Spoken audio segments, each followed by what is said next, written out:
আসসালামু আলাইকুম রহমতুল্লাহ। আলহামদুলিল্লাহ রব্বিল আলামিন ওয়াসসালাতু ওয়াসসালামু আলা রাসূলিহিল কারীম ওয়া আলা আলিহি ওয়া সাহবিহি ওয়া আহলি বাইতি আজমাইন। বাংলাদেশ জামাত ইসলামী ডিসেম্বর আসার আগেই তার কার্যক্রম শুরু করে থাকে, যাতে আগামী বছরের প্রথম দিন থেকেই পরিকল্পনা বাস্তবায়নে এটি সহায়ক হয়।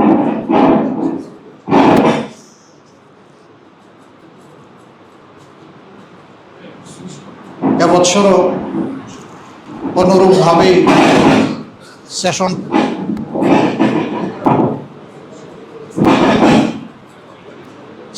বন্ধ হওয়ার কারণে, সেশন সম্পন্ন হওয়ার কারণে আলহামদুলিল্লাহ সে নির্বাচন অনুষ্ঠিত হয়েছে। মহান আল্লাহ রাব্বুল আলামিনকে সাক্ষী রেখে আমি আমার অনুভূতি অনুযায়ী বুঝতে পারি এই মজলুম সংগঠনটি দীর্ঘ সময় ধরে যারা হাতে গড়ে নেতৃত্ব দিয়েছেন, তাদের হাতে যে মানুষগুলা তৈরি হয়েছে, সেই মানুষগুলার মধ্যে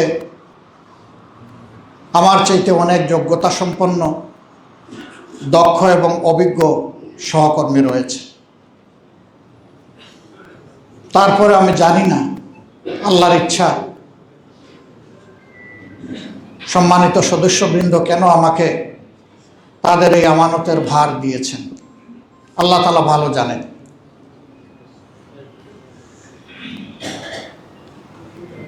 আমি নিজেকে এই দায়িত্বের জন্য মোটেই যোগ্য মনে করি না। এটি যদি আমার আল্লাহ তাআলার ফয়সালা হয়ে থাকে, তাহলে বিশেষভাবে আমার সহকর্মীদের কাছে আমার অনুরোধ, আমি আপনাদের একজন ভাই, আমি আপনাদের মতোই একজন। অতীতের দিনগুলোতে আমি একাই সংগঠন পরিচালনা করি নাই, আমরা সম্মিলিতভাবে এই সংগঠন পরিচালনা করার চেষ্টা করেছি। এই সংগঠন পরিচালনার মাধ্যমে ভালো যদি কিছু অর্জন হয়ে থাকে, সেটি আল্লাহ তাআলার একান্ত মেহেরবানি এবং আমাদের সহকর্মীদেরই অবদানের কারণে। কিন্তু ভুল ত্রুটি যা হয়েছে, আল্লাহর দরবারে যদি আমাদের কোনো কার্যক্রম পদক্ষেপ অপছন্দ হয়ে থাকে, তাহলে মূলত তার দায়িত্বটুকু আমার। আমি এই জন্য বিগলিত চিত্তে আল্লাহ তাআলার দরবারে সকল ভুল ত্রুটি, নাফরমানি, গুনাহ খাতার জন্য অন্তরের অন্তঃস্থল থেকে মহান রবের দরবারে ক্ষমা প্রার্থনা করছি। আল্লাহ তাআলা আমাকে এবং আমার সহকর্মীদেরকে ক্ষমা করুন। আমিন। যদি কোনো সীমা লঙ্ঘন করে থাকি, যদি মহান আল্লাহ তাআলাকে বলে দিয়ে থাকি, আল্লাহ তাআলা যেন ক্ষমা করুন। রব্বানা লা তুআখিযনা ইন নাসিনা আও আখতানা। হে আল্লাহ, অতীতে যোগ্য লোকগুলোর গাড়ে তুমি যে বাহার চাপিয়েছি, আমার মতো দুর্বলের গাড়েই বাঁচো। রব্বানা ওয়ালা তাহমিল আলাইনা ইসরান কামা হামালতাহু আলাল্লাযিনা মিন ক্বাবলিনা। ওগো প্রভু, যে ভার বইতে পারবো না, এবার আমাকে দিও না তুমি। ربنا ولا تحملنا ما لا طاقة لنا به واعف عنا واغفر لنا وارحمنا أنت مولانا فانصرنا على القوم الكافرين. প্রিয় সহকর্মীবৃন্দ, আমার কোনো ভুলের কারণে আমাকে ঘৃণা করবেন না। আরো বেশি দরদ দিয়ে আমার কাছে আপনারা পৌঁছে যাবেন। আমাকে সমালোচনা করে আপনারা সংশোধন করে দিবেন, সোজা করে দেবেন। আপনাদের এই সমালোচনা আমি যাতে খোলা দিল দিয়ে কবুল করতে পারি, আল্লাহ তাআলা আমাকে সেই তাল দান করুন। সম্মানিত সুধী মণ্ডলী, আমরা আপনাদের কৃতজ্ঞতা আদায় করছি। অতি শর্ট দাওয়াতে আপনারা সকলেই আমাদের দাওয়াতে সাড়া দিয়ে এখানে উপস্থিত হয়েছে। আপনারা নিজ নিজ দায়িত্বের জায়গায় অত্যন্ত গুরুত্বপূর্ণ, আমি বিশ্বাস করি অনেক গুরুত্বপূর্ণ কাজ রেখে আপনারা এখানে এসেছেন। আপনাদের এই ঋণ পরিশোধ করার কোনো যোগ্যতা আমাদের নেই। শুধু আল্লাহ তাআলার দরবারে দোয়া করি আপনাদের এই উদারতা, এই বন্ধুত্ব, আপনাদের আমাদের প্রতি ভালোবাসার উত্তম প্রতিদান আল্লাহ যেন আপনাদের সকলকে দান করেন। সম্মানিত রাজনৈতিক সহকর্মীবৃন্দ, তিনি বন্ধুগণ, আমরা দেশের সাথে জনগণের সাথে একসাথে কাজ করি। আমরা মানুষ, অনেক সময় আমাদের চিন্তা মিলে যায়, আবার অনেক সময় মিলেও না। যখন মিলে যায় তাতে কোনো বিপত্তি ঘটে না, কিন্তু যখন মিলে না তখন স্বাভাবিকভাবেই আমাদের মধ্যে কষ্ট, যন্ত্রণা, মান অভিমান তৈরি হয়। আপনাদের কাছে বিনয়ী অনুরোধ, আমাদের এই যন্ত্রণা, মান অভিমান যেন জাতির কোনো ক্ষতি না করে, এটি যেন আমাদের মধ্যেই সীমাবদ্ধ থাকে। আমরা যেন পরস্পরের সাথে পরামর্শের ভিত্তিতে সমাধান করে নিতে পারি। আমাদের জাতি একটি মজলুম জাতি। স্বাধীনতার 54 বছরে সকলেই স্বীকার করেন যে এই জাতি স্বাধীনতার প্রকৃত স্বাদ ভোগ করতে পারে নাই। কেন পারে নাই? মূলত দুটি কারণই এর জন্য দায়ী। একটি হচ্ছে দুর্নীতি, আর একটি দুঃশাসন। এই দুর্নীতি আর দুঃশাসনের কারণেই আমরা আমাদের উপর অর্পিত প্রিয় জনগণের দায়িত্বের হক আমরা আদায় করতে পারি। এই দায়বোধ থেকে আমরাও মুক্ত নই। যদিও বাংলাদেশ জামাত ইসলামী সবসময় চেষ্টা করে এসেছে জনগণের কল্যাণে চিন্তা করার, পরিকল্পনা নেওয়ার এবং কর্মসূচি গ্রহণ করার, তারপরেও তো আমরা মানুষের সংগঠন। ভুল ত্রুটির ঊর্ধ্বে আমার মুঠেই নয়, আমাদের ধারাও ভুল ত্রুটি হয়ে যায়। আমরা প্রিয় জাতির কাছে বারবার এই ভুলের জন্য ক্ষমা চাইতেই থাকব। একদল মানুষ আমাদের এই ক্ষমা চাওয়াকে পছন্দ করেন না। তারা বলেন এত ক্ষমা চাওয়ার দরকার কি? রাসূল করিম সাল্লাল্লাহু আলাইহি ওয়াসাল্লাম আল্লাহ তাআলা যাকে বেহেশতের ওয়ারেন্ট দিয়েছেন, আগের পরের সমস্ত গুনাহখাতা ক্ষমা করার সুসংবাদ দান করেছেন, তিনি বলেছেন, হে আমার উম্মত, তোমরা জেনে রাখো আমি দিনে কমপক্ষে 70 বার অথবা 100 বার আমি আমার আল্লাহর কাছে ক্ষমা চেয়ে থাকি, তওবা করে থাকি। যার আল্লাহ আগের পরে সব মাফ করে দিয়ে জান্নাতের ওয়ারেন্টি দিয়েছেন, তিনি আমাদেরকে শিখিয়ে গিয়েছেন এই মাপ চাওয়াটা মুহূর্তের লক্ষণ। দুনিয়ার বোঝা দুনিয়ায় হালকা করার সুবিধা, দুনিয়ার বোঝা ঘাড়ে করে আখেরাতে যাওয়ার প্রয়োজন নেই। এ বোঝা এখানেই হালকা হয়ে যাওয়া দরকার। গত 15 বৎসর, বিশেষ করে 15.5 বৎসর জাতি একটা দুঃসময় পার করেছে। এই সময়টা এদেশের তখন যারা সরকারে ছিলেন তাদের সকল রাজনৈতিক প্রতিপক্ষ, আলিম ওলামা, সাংবাদিক, সুশীল সমাজের ব্যক্তিবর্গ, সকল শ্রেণী পেশার মানুষ সকলেই মজলুম ছিলেন। কে বড় মজলুম আর কে ছোট মজলুম এই বিতর্কে আমরা যাব না। আমরা এক কথায় স্বীকার করি সকলেই মজলুম ছিলেন। এই সময়টা আমরা আমাদের অনেক মূল্যবান সাথী সঙ্গীকে, দরদি বন্ধুকে, ভাইকে, বোনকে আমরা হারিয়েছি। অনেকে গায়েব হয়ে গিয়েছেন, গুম করা হয়েছে, তারা কোথায় আছে? অনেকে ফিরে আসেনি, তাদের আপনজন জানেও না তারা কি আদৌ বেঁচে আছে নাকি দুনিয়া থেকে বিদায় নিয়েছে।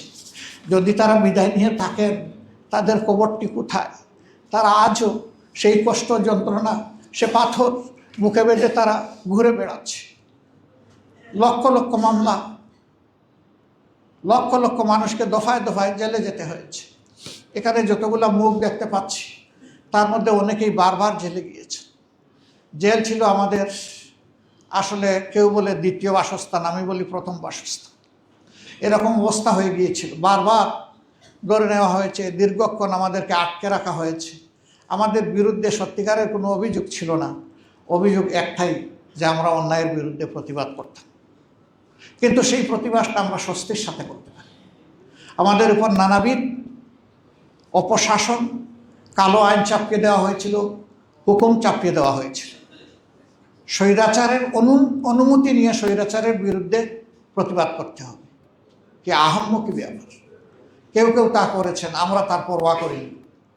আল্লাহ যতটুকু আমাদেরকে সামর্থ্য দিয়েছেন তাই নিয়ে আমরা রাস্তায় নেমেছি, অল্প হোক ভারী হোক। আমরা এই নিয়ত করেই নামতাম যে আজকের এই মিছিল অথবা মিটিং থেকে আমাদেরকে ধরে নেওয়া হবে, রিমান্ডে নেওয়া হবে, মারা হবে, কাটা হবে, জেলে পোরা হবে, কয়েকটা মামলা দেওয়া হবে। আমরা ধরে নিয়েই কর্মসূচিতে নামতাম এবং আমাদের মতো অনেকেরই এই অবস্থা ছিল। আমরা যে সমস্ত সাথীকে এই দীর্ঘ পথ পরিক্রমায় হারিয়েছি, আজকে আমি গভীর শ্রদ্ধার সাথে তাদেরকে স্মরণ করি, আল্লাহর দরবারে দোয়া করি, আল্লাহ তারা তো জুলুমের শিকার হয়ে দুনিয়া থেকে বিদায় নিয়েছে, তুমি মায়া করে তাদেরকে শহীদদের তালিকায় অন্তর্ভুক্ত করে না। এই তালিকায় আমাদের শীর্ষ 11 জন দায়িত্বশীল নেতা ছিলেন, আপনারা জানেন। সংগঠনের প্রধান ব্যক্তি থেকে শুরু করে আমির, নায়েবে আমির, secretary general, assistant secretary general, নির্বাহী পরিষদ সদস্য, এই তালিকার লোকগুলোকেই আমাদের বুক থেকে ছিনিয়ে নেওয়া হয়েছে। শুধু তাদেরকে ছিনিয়ে নেওয়া হয়নি, বিরোধী দলের অনেককে, আলিম উলামাকে, প্রতিবাদী যুবকদেরকে, মাদেরকে, বোনদেরকে, শিশুদেরকে, বৃদ্ধকে, কাউকে তারা ছাড় দেননি। এরকম হাজারো মানুষ আমাদের থেকে তারা আল্লাহর দরবারে চলে গেছে। আর অনেকে ক্রিটিক্যালি ইনজিওর্ড হয়ে, মারাত্মক জখমপ্রাপ্ত হয়ে তারা জিন্দা শহীদ হিসাবে বেঁচে আছে। অনেকে বিছনায় পড়ে আছে, উঠতে পারেন, আরেকজনের সাহায্য ছাড়া তাদের একান্ত জরুরি কাজগুলো করতে পারেন না। তাদেরকে অনেকটা জিন্দা শহীদ বলা হয়ে থাকে। আল্লাহ রাব্বুল আলামিন এই মানুষগুলোকে তার কুদরতের প্রশান্তির হাত তাদের সিনার উপরে বুলিয়ে দিন। বাকি জিন্দগিটা তাদেরকে স্বস্তির সাথে বেঁচে থাকার তৌফিক দান করুন। তাদেরকে ঈমানের উপর আল্লাহ তাআলা অবিচল অটল করে দিন। দেশপ্রেম দিয়ে তাদের কল্পে আল্লাহ পরিপূর্ণ করে দিন। আর এই সব মানুষগুলোর প্রতি আমাদেরকে দায়বোধ পোষণ করার অন্তরে এমন একটা মন আল্লাহ আমাদেরকে দান করুন, আমরা যেন তাদের এই অবদানের কথা গভীর শ্রদ্ধার সাথে স্মরণ করে আজীবন কৃতজ্ঞতা প্রকাশ করতে পারি। আল্লাহ তাআলা সেই তৌফিক আমাদেরকে দান করুন। আমি একই সাথে 47-এ ব্রিটিশের হাত থেকে এই দেশকে ভাগ করার লড়াইয়ে যারা অংশগ্রহণ করেছেন, তারাও যারা দুনিয়া থেকে ওই রকম বিদায় নিয়েছেন, তাদেরও শাহাদত কামনা করি। 52 ভাষা আন্দোলনে যারা মায়ের ভাষার মর্যাদা দিকে জীবন দিয়েছেন কিন্তু ভাষা দেননি, তাদেরকেও গভীর শ্রদ্ধার সাথে স্মরণ করি এবং তাদের জন্যও আল্লাহর দরবারে শাহাদতের যথার্থ মর্যাদা কামনা করি। একইভাবে 71-এর মুক্তিযুদ্ধে যারা জীবন দিয়েছেন, অবদান রেখেছেন, ত্যাগ স্বীকার করেছেন, তাদের সকলকে গভীর শ্রদ্ধার সাথে স্মরণ করি এবং তাদের জন্য মাবুদের দরবারে শাহাদাত কামনা করি। যারা বেঁচে আছেন ট্রমা নিয়ে, আল্লাহ তাআলার দরবারে দোয়া করি যতদিন বেঁচে থাকবেন এই জীবনটা তাদের জন্য সম্মানের হয়। যখন আল্লাহ তাআলার কাছে চলে যাবেন, ঈমান নিয়ে তারা যেন চলে যেতে পারেন এবং সেখানেও যেন আল্লাহ তাআলা তাদেরকে অপমানের হাত থেকে রক্ষা করে সম্মান দান করেন। 90-এর গণ আন্দোলনে ভূমিকা রেখে জাতির একটা টার্নিং পয়েন্টে যারা অবদান রেখেছিলেন, আমরা তাদেরকে গভীর শ্রদ্ধার সাথে স্মরণ করি। আমাদের এই এক সহকর্মী ডাক্তার মিলন এবং আরও যারা এখানে নিহত হয়েছিলেন, আল্লাহ তাদেরকেও শহীদ হিসাবে কবুল করুন। বিশেষভাবে গত 15.5 বছর তিলে তিলে ধুকে ধুকে যারা দুনিয়া থেকে বিদায় নিয়েছেন, তাদের জন্য একই দোয়া। আর 24-এর জুলাই আন্দোলন যেটাকে বলা হয়, এই আন্দোলনে যে তরুণ ছাত্র সমাজ বুক চিতিয়ে লড়াই করে আমাদেরকে মুক্তির এই স্বাদটুকু এনে দিয়েছে, আমি তাদের প্রতি গভীর কৃতজ্ঞতা জ্ঞাপন করছি এবং তাদেরকে অন্তরের অন্তঃস্থল থেকে আমার এবং প্রিয় সংগঠনের পক্ষ থেকে, মজলুম জনগণের পক্ষ থেকে আমি তাদেরকে অভিনন্দন জানাচ্ছি। দোয়া করি তাদের এই অবদানের ঐতিহ্যকে ধরে রেখে আগামীতেও যুব সমাজ সকল অন্যায় এবং ফেসিবাদের বিরুদ্ধে যেন যথার্থ ভূমিকা পালন করতে পারে। তবে যুব সমাজের জীবনটা শুধুমাত্র প্রতিবাদে প্রতিবাদে কাটবে না, তাদের প্রত্যাশার জায়গা পূরণেও যেন আমরা সকলে মিলে সমবেতভাবে সকল সংকীর্ণতার ঊর্ধ্বে উঠে একসাথে কাজ করতে পারি। আল্লাহ যেন আমাদেরকে সেই তৌফিক দান করেন। সম্মানিত সুধীমণ্ডলী এবং প্রিয় সহকর্মীবৃন্দ, ইতিহাসের একটা গুরুত্বপূর্ণ বাঁকে এসে আমরা দাঁড়িয়েছি। আগামী ফেব্রুয়ারিতে নির্বাচন হওয়ার কথা। আল্লাহ তাআলার দরবারে দোয়া করি, বহুদিনের পিপাসার্থ এদেশের জনগণকে, ভোটারকে আল্লাহ তাআলা তার বিশেষ ব্যবস্থাপনায় সীমাহীন দয়া করে একটা সুষ্ঠু নির্বাচনের জন্য ব্যবস্থা করে দেন। এবং এই ক্ষেত্রে আমরা যারা রাজনৈতিক দলগুলো আছি, দলের স্বার্থকে না দেখে জনগণের ভোটের প্রতি শ্রদ্ধা নিবেদন করে আমরা যেন খোলা অন্তরে আগামীর রাজনীতি করতে পারি। আল্লাহ যেন এই তৌফিক দান করেন। আমি আমাদের প্রিয় দলীয় সহকর্মী সহ দেশবাসীর প্রতি অনুরোধ জানাবো, কোনো দল কিংবা ব্যক্তির অন্ধ প্রেমে আমরা কেউ মশগুল হব না। আমাদের প্রেম ভালোবাসা আল্লাহর জন্যে, তারপরে এই জমিনের জন্যে, তারপরে এই দেশের মানুষের জন্যে। এই ভালোবাসা হবে আপুসী, এখানে কোনো কিন্তু বাট নাই, এটা সকল বাট কিন্তুর ঊর্ধ্বে। সেই দেশপ্রেম অন্তরে ধারণ করে আমরা যেন সত্যিকার অর্থে আগামী নির্বাচনকে অর্থবহ করে তুলতে পারি। আমরা যেন প্রমাণ করি যে এই বাংলাদেশ আগের যে বিধ্বস্ত রাজনীতি ছিল, রাজনীতির যে অপসংস্কৃতি ছিল, সেই কালো ছায়া থেকে বেরিয়ে এসেছে। একটি নতুন বাংলাদেশ জন্ম নিয়েছে, যেই বাংলাদেশের জন্য প্রত্যাশা করে বসে আছে 18 কোটি মানুষ দেশে এবং বিদেশে।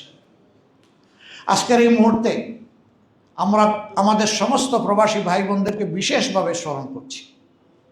জুলাইয়ের আন্দোলন যখন তিলে তিলে আগাচ্ছিল, তখন তারা তাদের নিজ নিজ দেশ এবং জায়গা থেকে তারা প্রতিবাদ করেছে। আর প্রতিবাদের সবচেয়ে বড় হাতিয়ারও তারা সে সময় প্রয়োগ করেছিলেন। তারা রিমিটেন্স শাটডাউন ঘোষণা করেছিলেন। ফ্যাসিস্ট সরকারের ত্বক এইটা কাঁপিয়ে দিয়েছিল। আমরা তাদেরকে রিমিটেন্স যোদ্ধা বলি, কিন্তু আসলে বীরদেরকে আমরা সেইভাবে সম্মান করি না। এটি আমাদের জন্য জাতীয় লজ্জার ব্যাপার। আমাদের বীরদেরকে আমরা যেন যথার্থ সম্মান দিতে পারি। এখন থেকে প্রত্যেকটি দলের ম্যানিফেস্টো, কর্মসূচি এবং পরিকল্পনায় তা থাকা উচিত। তাদের ভোটের অধিকার পর্যন্ত ছিল না। এবার আমরাও দাবি করেছি, অনেকেই দাবি করেছেন। সেই দাবির প্রেক্ষিতে সরকার এই দাবি মেনে নিয়ে প্রথমবারের মতো প্রবাসীদেরকে ভোটের অধিকার দেওয়ার উদ্যোগ নিয়েছে। এটা পরিপূর্ণ হয়নি। অ্যাপসগুলা মানসম্মত ছিল না, সময় যথার্থ ছিল না। এজন্যে প্রথমবারের মতো কতটুকু এটা সাকসেসফুল হবে তাই নিয়ে আমাদের যথেষ্ট সন্দেহ আছে। আবার যারা রেজিস্ট্রেশন করেছেন ভোটার হিসেবে, ভোট দেওয়ার জন্য আরেকটা রেজিস্ট্রেশন তাদের লাগবে, কিন্তু সরকারের পক্ষ থেকে এর কোনো সেই রকম প্রচারণা নেই। তাহলে মানুষের মধ্যে সচেতনতা আসবে কিভাবে, বুঝবে কিভাবে?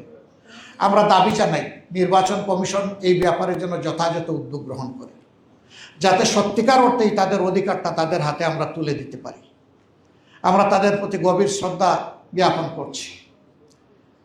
সম্মানিত সুধীমণ্ডলী, ইনশাআল্লাহ নতুন বাংলাদেশের যে প্রত্যাশা জেগে উঠেছে, এই বাংলাদেশ গড়ে তোলার ক্ষেত্রে আমরা সবাই মিলে একসাথে ঐক্যবদ্ধ হয়ে কাজ করব।